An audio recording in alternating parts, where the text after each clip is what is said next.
I found this in the executive bathroom. I think it matters to someone. She held it out in her palm. A gold band, simple, worn in the way of something carried through decades rather than worn for display.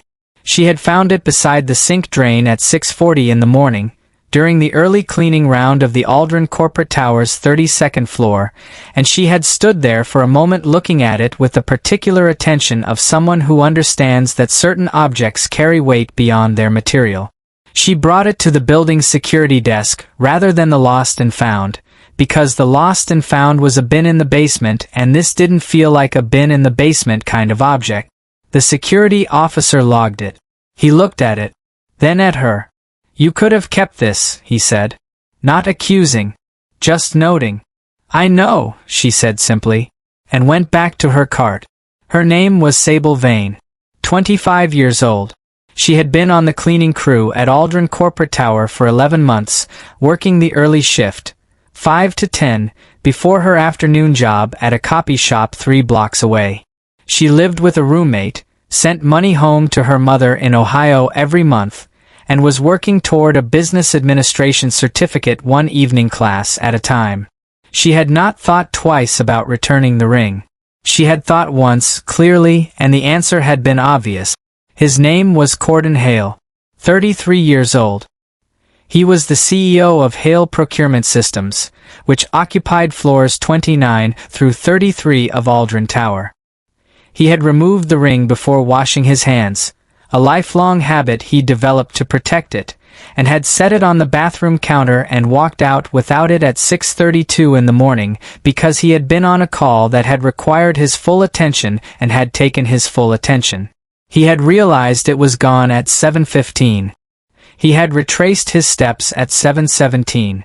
He had been at the security desk at 7:22. The officer had the ring in the log. He told Corden it had been turned in by a member of the morning cleaning crew. He showed him the name in the log, S. Vane Facilities.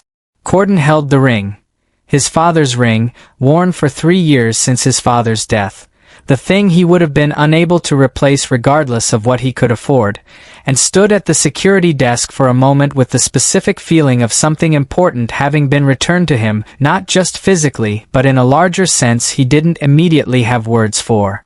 He asked which floor S. Vane was assigned to. He found her on 32, cleaning the glass partition near the conference room. She looked up when he appeared, registered his presence with the calm efficiency of someone accustomed to executives moving through spaces she was cleaning, and continued what she was doing. "Are you Sable Vane?" he said. "Yes," she said. He held up the ring. "You found this." She looked at it, then at him. "Is it yours?" "My father's," he said. "He passed 3 years ago." He paused. "I wear it every day. I can't explain what it would have meant to lose it."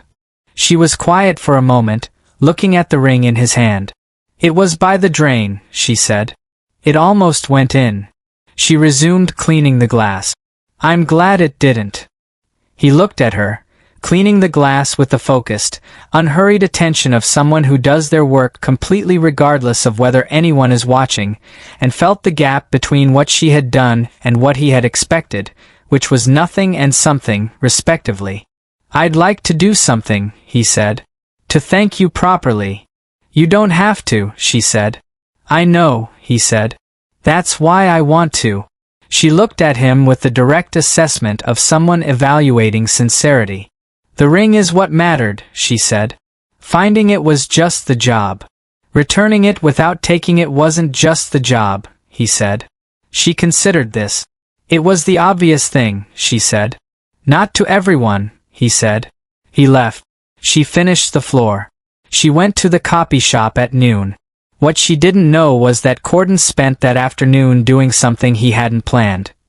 He pulled the facilities roster for the tower and looked at the shift assignments and the compensation structure and asked his building operations contact several questions that had not previously occurred to him to ask.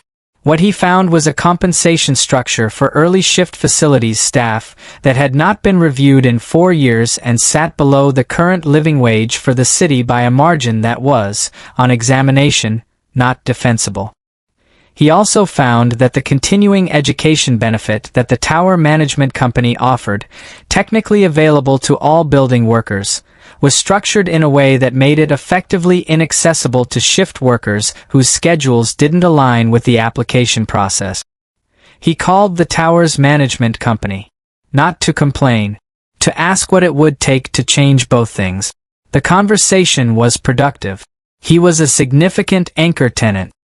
His opinion carried weight he was not accustomed to using for this particular purpose, but the ring was in his pocket and the morning had recalibrated something. Sable received 2 pieces of correspondence in the same week. The first was a letter from Aldrin Tower Management about a compensation adjustment for facilities staff, effective the following month, along with a revised continuing education benefit with a streamlined application process. The second was a handwritten note, on plain paper, that arrived at the building's facilities office addressed to her. The ring is still on my hand. It's there because you paid attention to something small in a moment when paying attention was easier than not. I hope the city gets easier. See. She read it in the break room. She folded it carefully. She put it in her bag beside the textbook for her evening class. She did not connect the compensation change to the note immediately. She connected it 3 weeks later when the building operations manager mentioned, in passing, that the anchor tenant on 29 through 33 had raised the issue. She sat with that information in the break room for a while. She thought about the ring by the drain, about the obvious thing, about the security desk and the log and the answer that had been clear without requiring any particular deliberation. She took out her evening class textbook. She had an exam in 2 weeks on organizational ethics. She opened it to the chapter she'd been studying and found, without surprise, that she already understood most of it. Return the ring. Do the obvious thing. The obvious thing, done without calculation, is the most powerful act available to any of us, and it always finds its way back.